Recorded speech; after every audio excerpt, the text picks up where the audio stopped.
Jarraitzen dugu filosofia de los cultivos ecológicos y la promoción de los alimentos locales gaiaren aurkezpenarekin. Moderatzaile lanetan bi ikasle, Sandra Carracedo eta Leire Martín. Continuamos con la exposición del tema filosofía de los cultivos ecológicos y la promoción de los alimentos locales. Moderan las alumnas Sandra Carracedo y Leire Martín. Bueno, vamos a dar comienzo a la mesa redonda. En primer lugar, presentaros a Alberto López de Ipiña. Es el presidente de Slow Food de Álava y nos va a transmitir la filosofía de los cultivos ecológicos y la promoción de los alimentos locales. Aquí tiene. Egunon guztioi, buenos días a todos. Primero quiero empezar agradeciendo a la organización de estas jornadas el que se nos haya dado la posibilidad de estar aquí con todos vosotros y de alguna manera transmitiros pues un poquito qué es esta filosofía. Seguramente que la mayoría de vosotros habéis oído hablar de Slow Food, pero quiero contaros un poquito cómo nace y hacia dónde vamos, ¿no?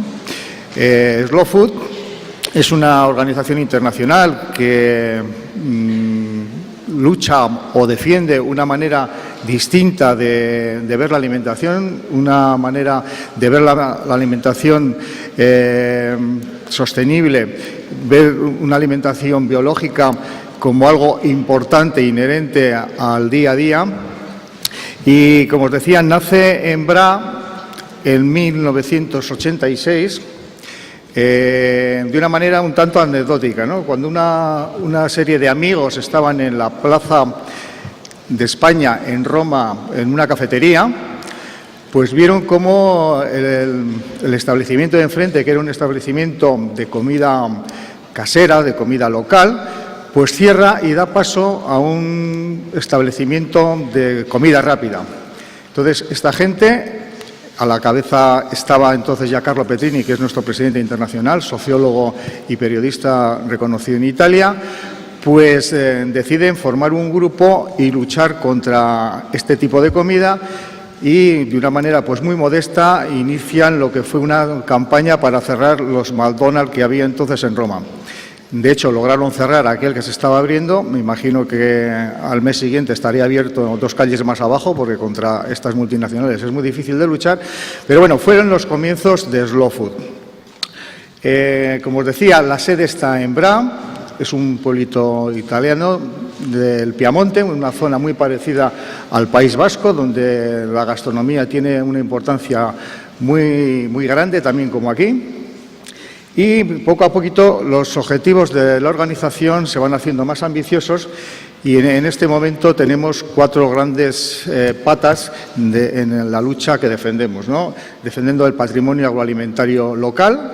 Estamos convencidos de que tenemos unos productos estupendos en casa y que no hay que salir a buscarlos fuera.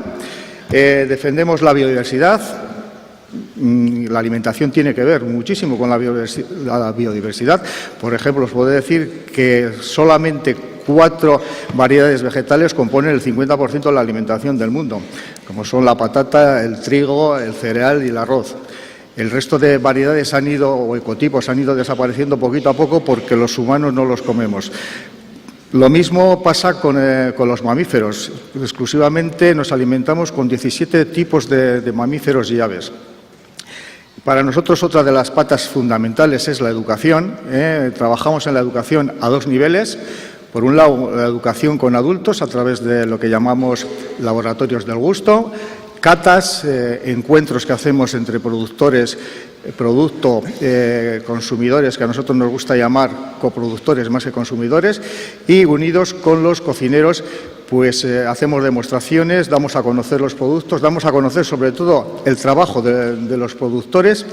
Y por otro lado tenemos la educación con los niños en los colegios, propiciando huertos escolares. Ya aquí en Araba tenemos ya más de media docena de huertos escolares que junto con Slow Food se han creado, también con Fundación Zadorra, que ha hecho una labor muy grande. Y trabajamos también con los niños en los talleres de cocina. ¿Cómo actúa Slow Food a nivel mundial? Bueno, a través de los convivios. ¿Qué es un convivio? Un convivio es el núcleo operativo, digamos, de un territorio, de una comarca. No tiene por qué coincidir con distribuciones políticas, sino puede haber incluso en una misma ciudad dos convivios. Aparte tenemos una editorial que publica y tiene publicados, más de un centenar de libros. También trabajamos a través de las ferias.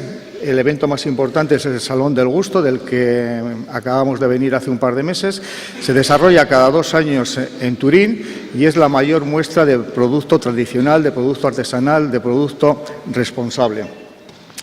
Allá hemos estado con más de 18 productos de Álava, concretamente, y, como decía antes también, pues trabajamos a través de la educación del gusto para adultos y niños. La Fundación Slow Food, que nace en el 2003, está basada en 3 pilares. Una es el Arca del Gusto. El Arca del Gusto es un catálogo de productos que nosotros llamamos buenos, limpios y justos. Buenos porque organolépticamente nos gustan. Quizás sea una de las diferencias que tenemos nosotros con el resto de asociaciones de este tipo, que para nosotros la parte hedonista, la parte de disfrutar es muy importante. Limpios porque respetan el medio ambiente, porque se producen con criterios de sostenibilidad. Y los premios Slow Food, que se dan normalmente a productores o a instituciones reconocidas por esta labor de Slow Food. El más cercano que tenemos en el Estado es el de Pello Urdapilleta. Este es un productor, un ganadero de Guipúzcoa, está en la montaña de Guipúzcoa, y se le ha hecho el reconocimiento Curatelo, que es uno de los más importantes, el Curatelo de Oro, simplemente por desarrollar una política de recuperación del Euskal Cherry, uno de los 3 cerdos autóctonos que teníamos en Euskadi. Ya solo nos queda el Euskal Cherry. Los productos para estar en el Arca era un poquito lo que comentamos, ¿no? Tienen que ser excelentes desde el punto de vista organoléptico, que sean especies o variedades autóctonas o que estén muy bien aclimatadas, ligados a un área determinada de producción, elaboradas en cantidades muy pequeñitas. Ya cuando estos productos se elaboran en grandes cantidades ya no les hace falta la protección de Slow Food, y además normalmente se suelen generar otro tipo de directrices en esas empresas que llevan a que el producto baje de calidad. Y sobre todo productos o animales o variedades que estén en peligro de extinción. Luego, aparte de estas normas, se fueron añadiendo otras, como la prohibición de organismos genéticamente modificados, la inclusión de marcas en esos productos, de manera que Slow Food quiere garantizar la independencia de todos estos productos de las grandes cadenas agroalimentarias. Algunos ejemplos de productos que están en el Arca del Gusto es el salmón salvaje ahumado de Irlanda, el arroz basmatí. No sé si recordaréis, ya hace bastantes años, hará igual casi 20 años, que hubo miles de suicidios en la India. Algunas empresas, que vosotros las conocéis muy bien, como Monsanto, registraron prácticamente todas las semillas de arroz que tenían los campesinos y los desplazaron a las grandes ciudades, donde muchos de ellos, como digo, acabaron suicidándose. Slow Food creó 8 bancos de semillas que todavía no las había registrado Monsanto, para que estos campesinos pudieran seguir trabajando la tierra y volver a la tierra en algunos casos. El azafrán de Alto Gilao, que también es un producto considerado de una calidad mejor que la del iraní incluso, y estaba a punto de desaparecer. Solo había 2 señoras de 70 años que recogían este azafrán. Hoy en día ya se ha cubierto el relevo generacional, se ha trabajado mucho con toda esta zona de Aragón y podemos decir que goza de salud. El Euskal Cherry es el que comentábamos antes, recuperado por Pello Urdapilleta. Os puedo garantizar en este momento, la mala suerte que tenemos es que la producción es muy pequeñita, pero os puedo garantizar que tiene unos productos tan ricos como el mejor ibérico que podéis comer en cualquier sitio. La malvasía de Sitges. Yo, antes de conocer lo que era Slow Food,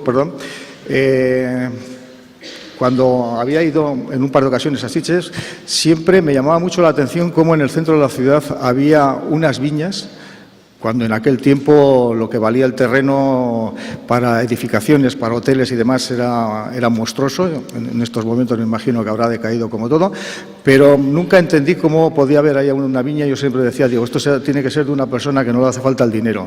Bueno, pues tiene otra explicación. Tiene la explicación de que don Manuel Llopit Antes de morir, dejó toda su herencia al Hospital de San Juan Bautista a condición de que mantuvieran esa viña y que mantuvieran la elaboración de la malvasía. Todos los productos del Arca tienen alguna peculiaridad. Entre los de Euskadi, entre los de Álava en concreto, tenemos la patata gorbea.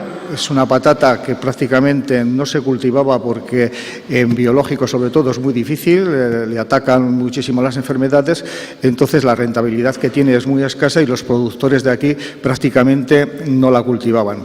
Desde que está en el Arca del Gusto está mucho más valorizada y se paga más dinero, bueno, pues ya tenemos 8 agricultores que se han lanzado a cultivar este tipo de patata. El guisante de lágrima es otra de las joyas de la corona. Este es de un productor de Guetaria, que también hace en ecológico, y bueno, en este momento probablemente sea el guisante más apreciado en todo el mundo. También su precio está como a unos 100 euros el kilo. La carne de la montaña alavesa, también otro animal que estaba a punto de desaparecer prácticamente, y de hecho está reconocido en peligro de extinción por la Comunidad Económica Europea, y nos encontramos con la circunstancia que aquí prácticamente no se comía para nada, ni se apreciaba, todo se vendía al exterior. Ya podía disculpar. Perdón. Se vendía al exterior, como decía, y a unos precios pues irrisorios. Logramos contactar con algunos productores y creamos lo que se llama las comunidades del alimento, que son pues una especie de relación directa entre consumidor y productor para vender esa carne.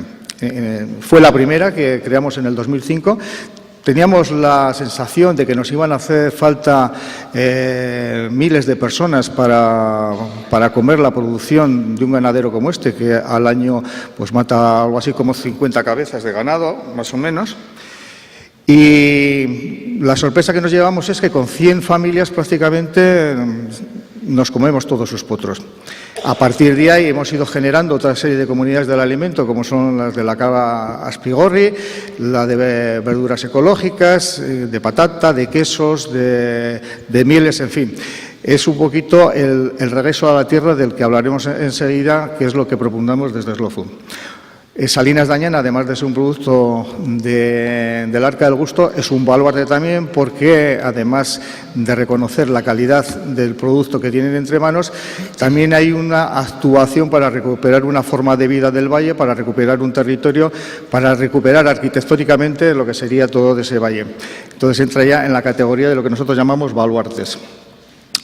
A partir del último congreso, esta filosofía del bueno, limpio y justo, pues la hemos querido ampliar y, como os decía, con objetivos un poquito más ambiciosos, nos hemos dado cuenta que hay un derecho de todo habitante al agua, a la alimentación, a la protección, y lo que hemos hecho es situar a la humanidad y no a los mercados en el centro de nuestras políticas, ¿no? Para ello propugnamos el regreso a la tierra que os decía antes, ¿no? Del alimento a la fertilidad de los pueblos, de los suelos. Oh, Dios mío, no hay manera de apagar esto. Toma, apágalo. Disculpas otra vez. Del alimento a la fertilidad de los pueblos, de los suelos, perdón. Tenemos muy claro que el alimento está en el centro de todas las actuaciones que hace el hombre. Para nosotros la tierra, además, es un ser vivo que tenemos que cuidar y tenemos que garantizar que las generaciones venideras tengan un suelo que puedan producir, en el que puedan vivir. Por eso creemos que hay que cuidarlos. ¿Cómo se cuida estos suelos? Pues de manera, como decía antes, sostenible, evitando fertilizantes que causan daño y, sobre todo, no sobreexplotando la tierra. La tierra es muy lista y sabe lo que tiene que dar. Del alimento a la salubridad del agua. Todas las actuaciones del hombre influyen bien en los ríos, en los mares, en el agua. Mucha gente ya está comentando que si por desgracia se produjera una tercera guerra mundial, seguramente sería por el agua. El agua es un bien muy escaso, más de lo que nos pensamos todos. Aquí pues no tenemos problemas y disfrutamos de él, pero hay una gran población en la tierra que no tiene agua y cada vez tenemos menos y cada vez la utilizamos peor. Del alimento a la salubridad del aire, eso también lo sabéis todos vosotros, que todo el sistema de producción y todos los procesos que hay en la producción de alimento influyen en el aire, tanto en su transporte como en cualquier otro tipo de cosas. Hay cosas tan ilógicas como que exportamos a Francia la misma cantidad de lechugas y de la misma variedad que Francia nos trae a España. No tiene ninguna lógica, pero bueno, seguimos haciendo cosas ilógicas en beneficio de esas grandes empresas agroalimentarias, como decía.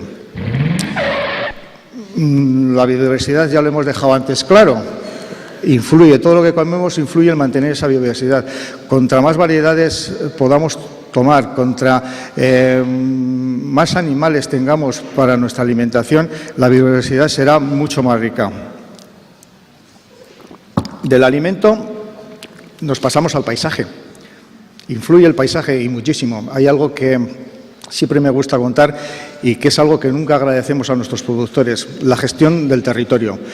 En una provincia como el territorio histórico de Álava, que el 80% de su terreno es rural, son los agricultores y ganaderos los que nos mantienen ese paisaje, los que de una manera sostenible elaborando sus producciones, hacen que tengamos esos paisajes que disfrutamos los urbanos todos los fines de semana o cuando podemos. Y esta gestión del territorio la tenemos que realizar a base de impuestos, me imagino que no sería posible, Es algo que debemos de agradecer a nuestros productores. Del alimento a la salud, es un poquito lo que más os atañe a vosotros, ¿no? Queremos también equilibrar este mundo en el que, por un lado, tenemos unos problemas tremendos de obesidad y, por otro lado, la gente se nos muere de hambre.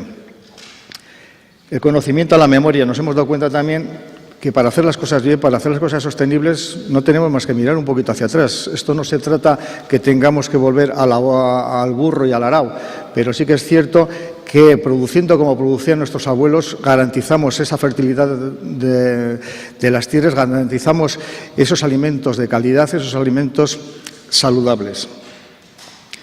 Algo que para nosotros es importante, como os decía antes, es la convivialidad, es el disfrutar con los amigos, con la familia. Es algo que no podemos dejar de un lado. Sabemos que la naturaleza nos ha dado pocas cosas para disfrutar y una de ellas es esta.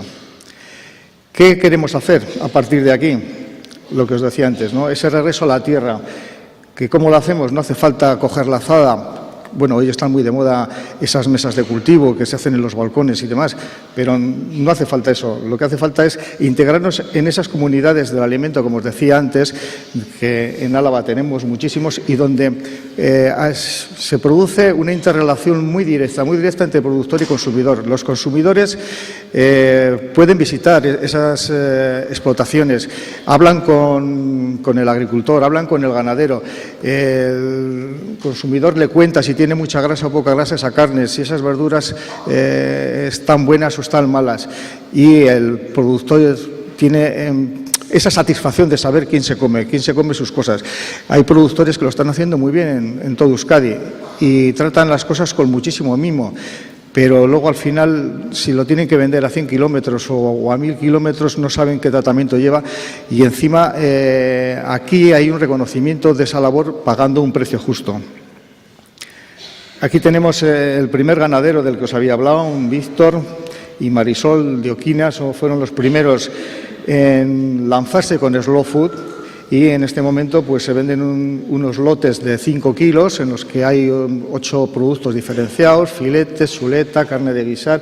Están teniendo un éxito tremendo. Lo mismo estamos haciendo con la ternera ecológica, como decía, con la espigorri, con la gallina rubia alavesa, que está ahora en periodo de recuperación, con las verduras, con la patata, con la miel, quesos, en fin.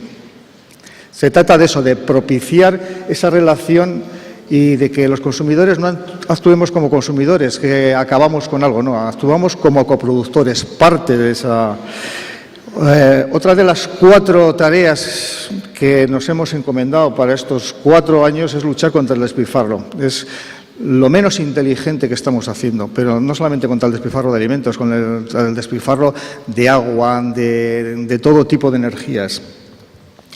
En tercer lugar, defendemos una economía cercana, una economía de mercado en la que queremos sacar a los productores a la calle, a esos pequeños mercados, bien sea los de los jueves, bien sea recuperando ese mercado que había los sábados y que mucha gente echa de menos y estamos trabajando en ello, bien sea propiciando y trabajando en los mercados que durante muchos eventos a lo largo del año realizamos, la Feria de Santiago, el Encuentro Cívico-Alimentario, y ahí traemos a nuestros mejores productores para que, además de vendernos el producto, nos expliquen cómo lo hacen y de alguna manera todos valoricemos ese trabajo.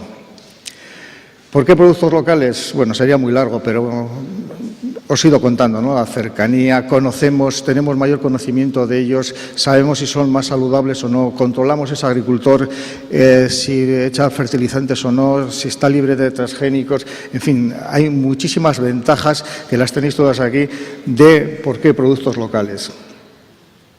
Cadena de distribución corta.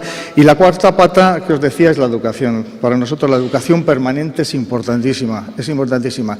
Yo suelo decir que la gente de mi generación, bueno, tenemos hábitos adquiridos que se pueden variar, pero realmente es muy difícil. Se está haciendo algo y estamos haciendo cosas, pero la gente joven esto lo asimila, lo interioriza muy bien.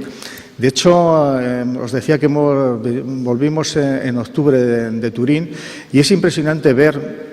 Luego Iker también nos contará, porque él también estuvo en Turín, la cantidad de gente joven que pasea por esa feria. Gente de 17, 18 años, con una cultura tremenda, preguntando por los productos. Una feria en la que hay más de 900 productores, que os decía, responsables. Una feria en la que entran más de 225.000 personas y una feria en la que se entra pagando 20 euros. Esos jóvenes están ahí y pasan el día y encima compran. Un viernes a las 7 o a las 8 de la tarde o a las 9 de la tarde, que seguramente ya sé dónde estéis todos vosotros a esas horas, ¿no? Pues estos van allá y hacen un trabajo tremendo. ¿Qué ocurre? ¿Por qué esto? Dices, ¿por qué pasa aquí esto?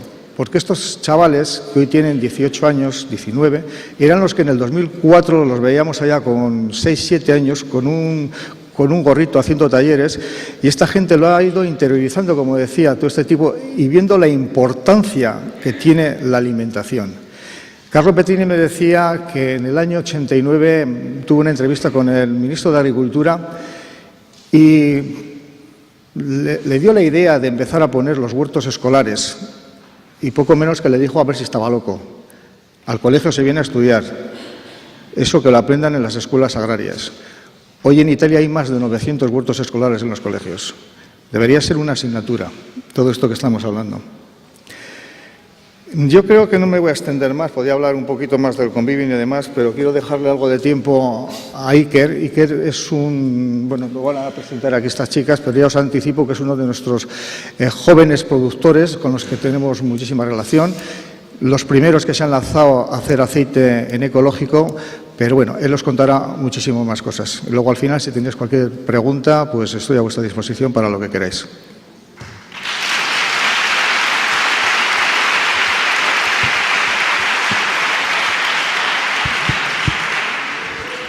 Bueno, contamos con Iker Díaz de Cerio, que como han dicho ya, es productor de aceite de oliva virgen extra ecológico de La Rioja Alavesa. Entonces él va a proceder a explicarnos cómo realizar una cata de aceite y luego quien quiera podrá realizarla fuera. Entonces, bueno, me ha dicho que es una situación un poco rara para él porque normalmente las catas de aceite las suele hacer con las personas catando, que si tenéis alguna duda después durante la cata que podéis consultarle. Egunon, en principio, en primer lugar, dar las gracias a la organización por invitarme y a Alberto y a Slow Food por llevarnos allá donde van ellos y darnos la oportunidad de mostrar nuestro trabajo. Que si no, para nosotros sería muy difícil que la gente nos conociera y seguir adelante. Yo soy Iker Díaz de Cerio, soy productor de aceite de oliva virgen extra en Rioja Alavesa. Y bueno, pues, como ha dicho la compañera, venía a hacer una cata, pero claro, pues por el sitio donde estamos no se puede realizar una cata aquí presencial. Entonces, lo que vamos a hacer, os voy a contar un poquito cuál es cómo hacemos nuestro trabajo en Rioja Alavesa y en Moreda.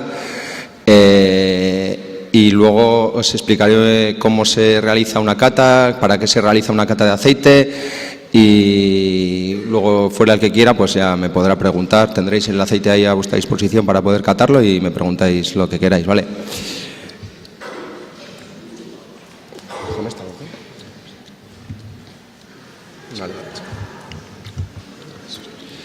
Bueno, me imagino que aquí todo el mundo, casi todo el mundo conoce Rioja Alavesa, habréis estado por allí y supongo que la primera idea que os viene a la cabeza al hablar de Rioja Alavesa es el vino. Pues comentaros que, bueno, esto no sé si, me imagino que alguno lo sabría, pero supongo que poca gente. En Rioja Alavesa, además del vino, también producimos aceite de oliva virgen extra, ¿vale? No es una producción muy grande, pero tampoco es una producción que hayamos empezado ayer. Con deciros que nuestros olivos en Ribo de Moreta tienen una media de edad de unos 500 años. O sea que imaginaros, ya en la época romana llamaban al río Flumen Oleum, que esto quería decir que ya había muchos olivares en toda la ribera del Ebro, ¿vale? Comentaros un poco las fluctuaciones de la superficie de olivar que ha habido en Rioja Alavesa. En Rioja Alavesa, a principios del siglo XIX, había unas 1000 hectáreas de olivar y a mediados ya del siglo XX no quedaban ni 100 hectáreas, ¿vale? Esto se debió pues, por la concentración parcelaria, la presión del vino. La gente, claro, los agricultores, cuando hay un boom de un producto, el vino se vendía muy caro, pues apartaron el olivar y se dedicaron al vino.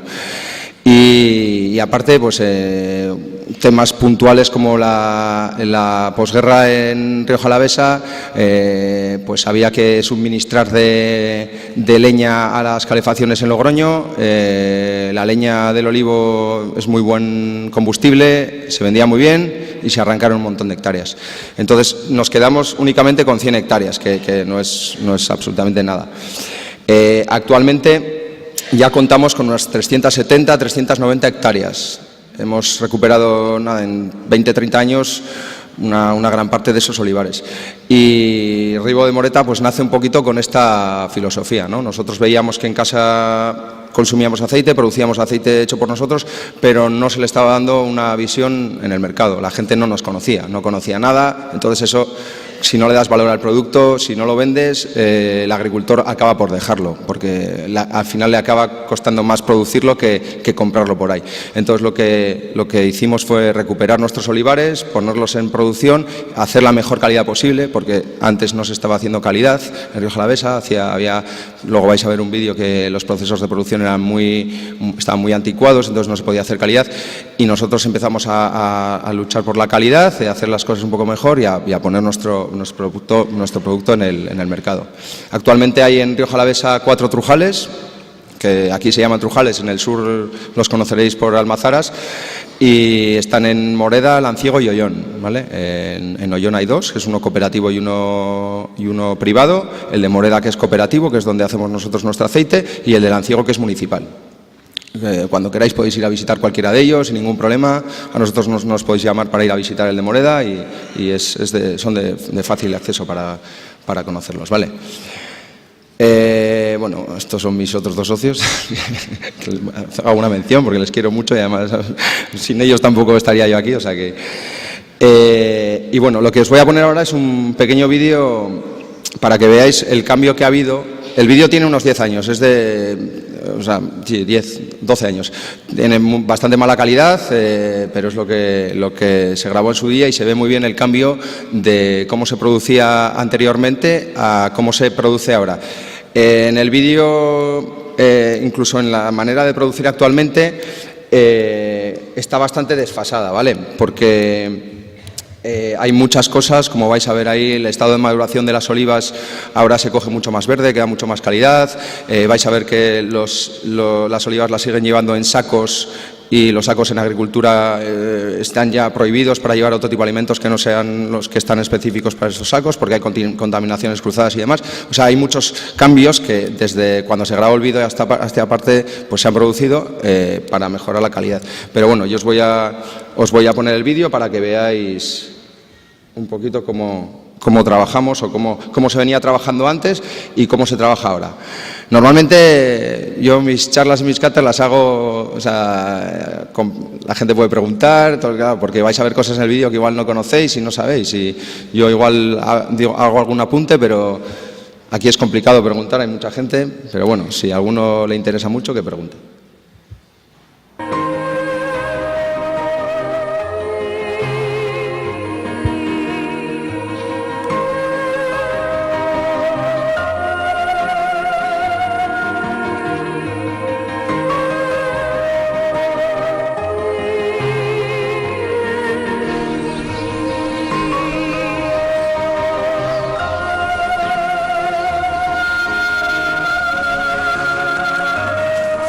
Esta es la manera antigua de recoger las olivas. Todavía hay gente que recoge así, que es por ordeño, pero actualmente se utiliza ya maquinaria, unos vibradores y demás. Como veis, los olivares siempre están acompañados del viñedo. Los cultivos son siempre viñedo y olivar, muchas veces.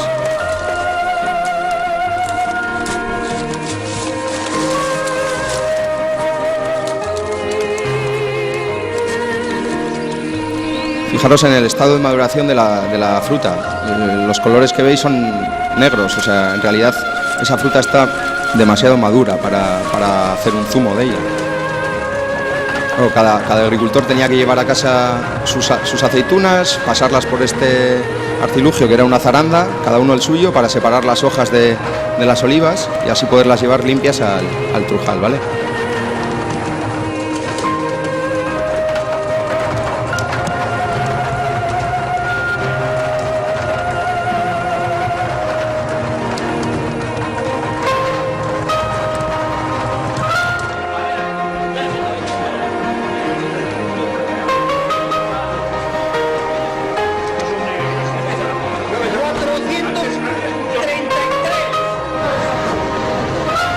Fijaros cómo se almacenaban antes las olivas antes de convertirse en aceite. Esto actualmente es impensable, claro, porque no nos daría ninguna calidad, ni sanitariamente no estaría permitido tampoco.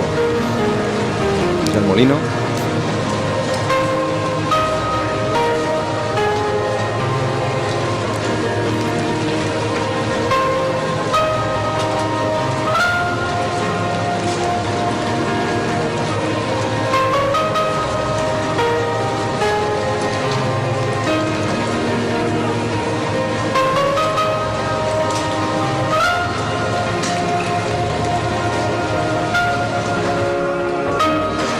Fijaros la gente que tenía que trabajar en un trujal para hacer aceite. O sea, económicamente también pues no era muy rentable. Si había esta gente, claro, pues estaban ahí sin cobrar, pero si hubiera que pagar a los trabajadores de las almazaras en ese momento para producir el aceite, pues saldría carísimo el litro de aceite. Estos son los capachos, antiguamente se usaban, se llenaban hasta 100 capachos de la pasta de la aceituna, y todo esto cuando estaba ya lleno, uno por uno, se los iban llenando de la pasta, se llevaba a la prensa. Antes se presaba, lo que oís muchas veces de primera presión en frío, antes se hacía por presión, actualmente ya se hace por centrifugación, es mucho más limpio y mejor la extracción.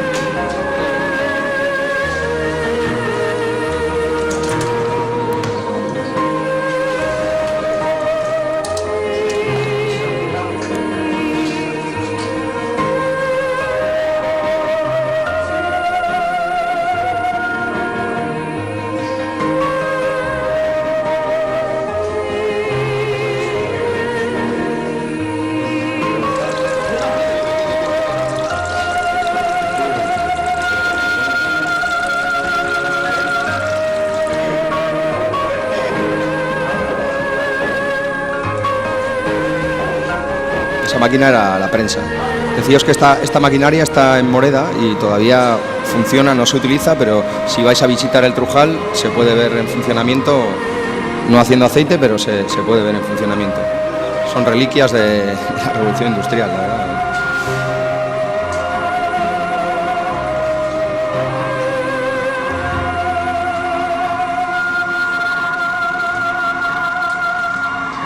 Eso ya que rezuma de los capachos es aceite, aunque mezclado con agua e impurezas, pero básicamente aceite.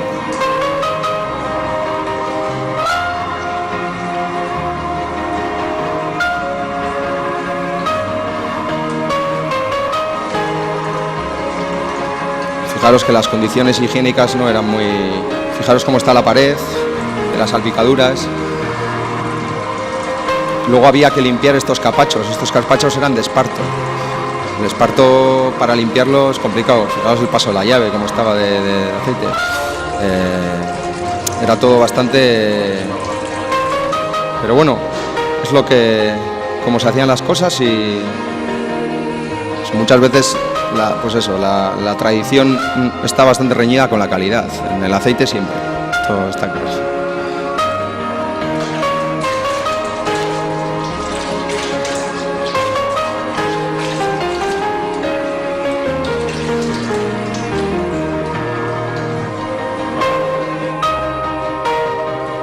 Luego cada agricultor llevaba sus garrafas de casa y se le daba la proporción que había llevado en aceituna, se le daba en aceite. Este aceite se lo llevaba a casa y lo administraba como quería. ¿Vale? En ningún caso se podía vender, era para autoconsumo, no pasaba ningún control. Luego ya en 2003 se inauguró lo que es la parte nueva. Como se hacían antes las cosas, se inauguró con el cura del pueblo y las autoridades.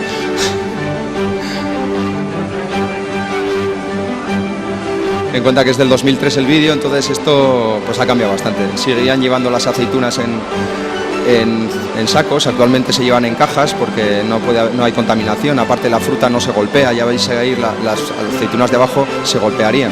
Y una fruta golpeada es una fruta que se pudre antes y da sabores que no queremos. Como veis siguen estando muy negras las aceitunas.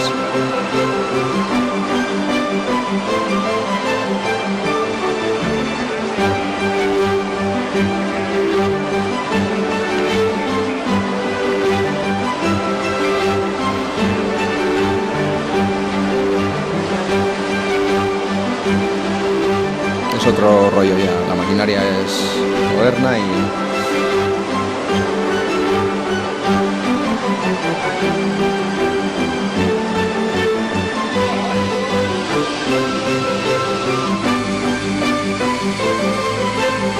Lo que antes hacía la prensa, los molinos y la prensa, o sea, no, la prensa no, los molinos, el molino, ahora lo hace esta batidora, donde se controla la temperatura. Un aceite de oliva virgen extra nunca se puede extraer a más de 28 grados de temperatura. Y esto ya es la centrífuga, lo que antes era la prensa, ahora se utiliza una centrífuga que separa el agua del aceite por diferencia de densidad. Diferentes filtros y luego ya se decanta, se deja decantar, nosotros no filtramos, se deja decantar para que las impurezas vayan abajo, se van limpiando los depósitos y se obtiene el aceite, ¿vale?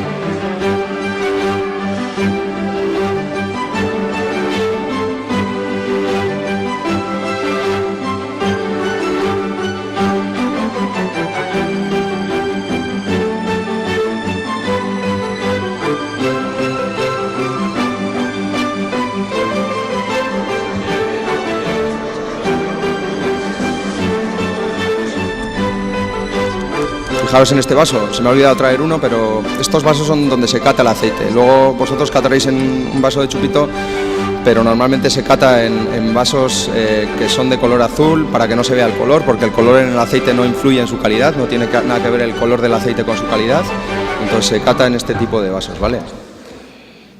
Vale, pues esto es un poco cómo se hacían las cosas antes y el cambio que ha habido ahora, teniendo en cuenta que el vídeo es 2003 y todavía se han mejorado un montón las cosas desde entonces, ¿vale? Bueno, un poquito el tema de la cosecha, realizamos la cosecha en noviembre-diciembre, a veces antes se alargaba más hasta enero porque se dejaba madurar mucho, ahora en noviembre los dejamos, ya veis, bueno, habéis visto la foto anterior, como las olivas están más verdes, no es la oliva negra, ¿vale? Esto ya os he comentado. Nuestro producto, en este caso Ribó de Moreta, es siempre aceite de oliva virgen extra. Este año ya tenemos más de un 95% de la producción en ecológico. Es un producto sin defectos y que tiene los 3 atributos positivos del aceite, que esto os explicaré luego, que tiene que tener frutado, amargo y picante, ¿vale? Y luego comentaros eso, que nosotros hacemos aceite 100% de variedad Arroniz, que es una variedad que es autóctona de nuestra zona, solo se da en nuestra zona y en la zona media de Navarra. Son unos olivos muy adaptados a nuestro clima, que tienen unas heladas tempranas, por octubre puede haber heladas tempranas e incluso en marzo-abril puede haber heladas también, y los olivos están muy adaptados, son pequeñitos, tienen menos porte, pues porque hay menos aporte de luz también y menos aporte de agua, entonces son algo más pequeños, pero son los que tenemos y los que nos dan la diferencia de sabores y de matices, ¿vale? En el mundo hay unas 2.000 variedades de aceitunas y en España hay unas 220 variedades diferentes, que cada una da su aceite diferente, con aromas, sabores, ¿vale? Con los datos un poquito nacionales, comentaros que esto es algo que sí que hay que cambiar, o debería de cambiar por el producto que es el aceite. En España se produce un 60% del aceite de oliva virgen extra de todo el mundo, un 60%, y en cambio consumimos una media de 5 litros por persona y año de aceite de oliva virgen extra. En cambio tenemos, por ejemplo, Grecia no producirá ni un 1% del aceite de oliva virgen extra de todo el mundo y consumen unos 20 litros por persona y año de aceite de oliva virgen extra. Creo que la diferencia es una pasada, o sea, a mí me parece un dato increíble que en el mayor productor del mundo no se consuma el aceite. Se consume aceite de oliva, que ahora os explicaré la diferencia, pero no aceite de oliva virgen extra, que es el que realmente interesa para el gusto y para la salud, ¿vale? Bueno, sobre 4 datos de salud, bueno, me imagino que ya antes me han comentado que alguien habló del aceite de oliva en alguna ponencia, y es el único alimento, que puede en el que puede aparecer en su etiqueta un alimento que no sea un alimento funcional, que se ha creado en un laboratorio, un alimento natural, que reduce el nivel de colesterol, previene ciertos tipos de cánceres y aparte de las enfermedades coronarias, y puede reducir hasta un 40% su consumo continuado, un 40% la incidencia del ictus, ¿vale? O sea, aunque yo soy productor, a mí no me gusta vender un medicamento, nosotros no ponemos, porque los medicamentos se toman en dosis muy pequeñas y a mí me gusta que la gente se eche más en la ensalada y en el pan, porque si no, no podríamos vivir de esto, ¿vale? Bueno, y como ha comentado Alberto, nosotros estamos en Slow Food porque creemos en su filosofía, sobre todo en que la alimentación sea buena, limpia y justa.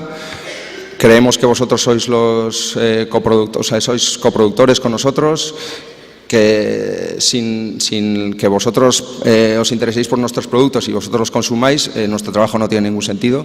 En ese sentido, yo creo que consumir con un poco de consciencia pues favorece también a que los pequeños agricultores puedan seguir adelante, ¿vale? Creo que es muy importante el papel de Slow Food en este caso. Y luego invitaros,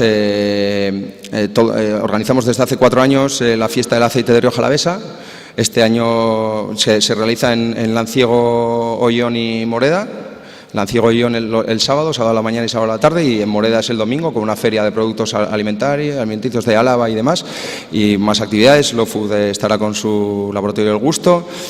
Y invitaros a que vengáis, es el 21 y 22 de marzo de este año, o sea, ya, ¿vale? Y bueno, ahora os voy a comentar qué es una cata de aceite y para qué realizamos una cata de aceite. Lo primero para catar un alimento, o sea, lo más importante a la hora de catar un alimento es que vamos a saber si lo que estamos tomando es lo que nos están diciendo o no, ¿vale? Eso es lo primero que se aprende en una cata, ¿vale? Saber si el alimento que nos están dando es lo que de verdaderamente nos están diciendo. Entonces, no sé si conocéis, me imagino que sí, las calidades del aceite de oliva. El aceite de oliva hay 3 calidades, las más importantes, o sea, las 3 calidades, los 3 grupos más importantes, o bueno, son 2 y luego uno se subdivide, que son aceites de oliva vírgenes y aceites de oliva sin ningún apellido, que son los refinados, ¿vale? Los aceites de oliva vírgenes pueden ser vírgenes o vírgenes extra, dependiendo de su calidad. Un aceite de oliva virgen siempre es un zumo de aceituna. O sea, es una aceituna, como hemos visto en el vídeo, que se exprime y de ahí sale el aceite de oliva virgen, ¿vale? No ha pasado ningún otro proceso que no sea ya puede ser por procedimientos por una prensa o puede ser por una centrífuga, pero eso es un aceite de oliva virgen.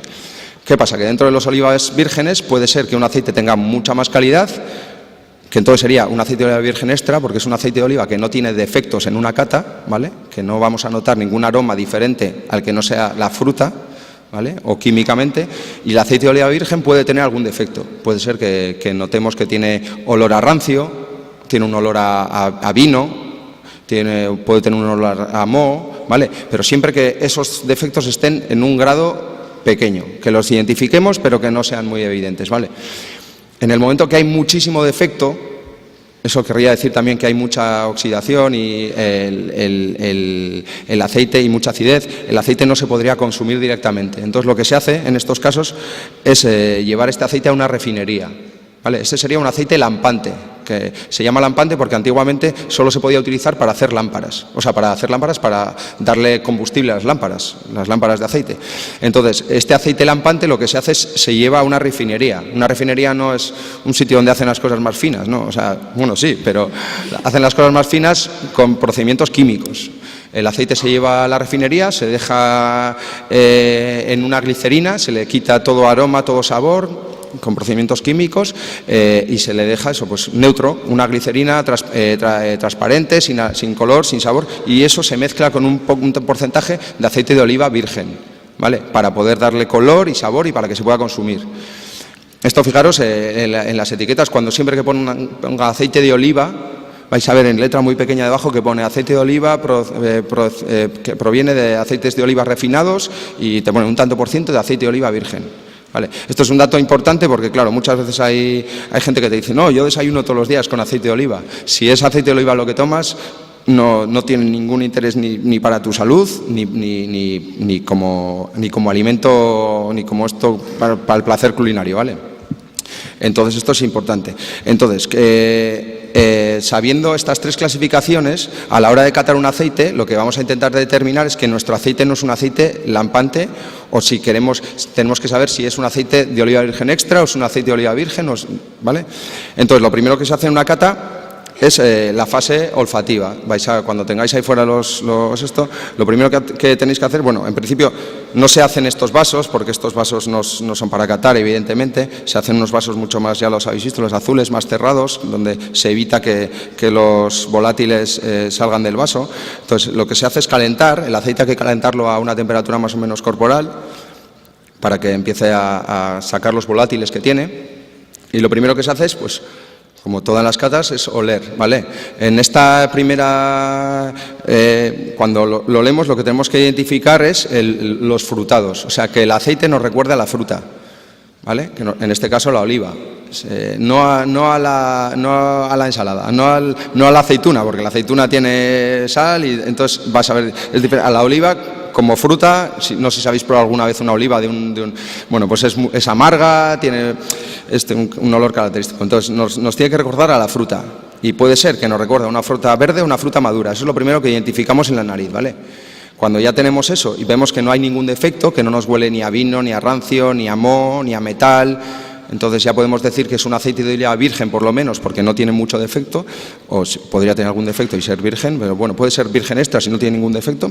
Entonces, una vez que identificamos eso, ya podemos identificar frutados, verdes o maduros, ¿vale? Los verdes nos van a recordar a césped, por ejemplo. Nos van a recordar a la cáscara de la manzana, a la piel de la almendra, nos van a recordar a la alcachofa, a la planta del tomate. Esos nos van a recordar los frutados verdes, y los maduros, pues a compota de frutas, el plátano maduro, estas cosas. Deciros que es complicado, en aceites de calidad es difícil encontrar aceites maduros, tienen menos calidad. Por lo tanto, la gente que hace calidad hace aceites verdes, ¿vale? Porque duran más en el tiempo también. Y después ya de olerlo, lo que se hace es probarlo, se prueba un poquito, y lo que se hace es se oxigena para romper las moléculas de grasa, ¿vale? En esta cata lo que vamos a buscar otra vez es el frutado en principio, nos va a volver a recordar a la fruta, verde o madura, y luego vamos a notar en el paladar, lo primero, el amargo. Un aceite de oliva tiene que tener amargo siempre, ¿vale? Tiene que tener frutado, tiene que tener amargo, que lo vamos a notar en el paladar, y por último vamos a notar el picante. El picante lo vamos a percibir en la garganta. Es también un atributo importante, tienen que tener siempre frutados, amargos y picantes. Si no encontramos estos tres atributos en un aceite de oliva virgen extra, posiblemente no sea un virgen extra, ¿vale? Nos estén dando gato por liebre, ¿vale? Entonces, esto es un poco raro hacer una cata sin que la gente esté catando, porque, claro, no sé, luego no os vais a acordar, la verdad. Pero bueno, lo que tiene que quedar claro es que hay tres calidades: vírgenes extra y aceites de oliva. Los aceites de oliva son refinados siempre y los vírgenes y vírgenes extra son siempre zumos, ¿vale? Y eso es lo que venía a contaros y nada más. Muchas gracias.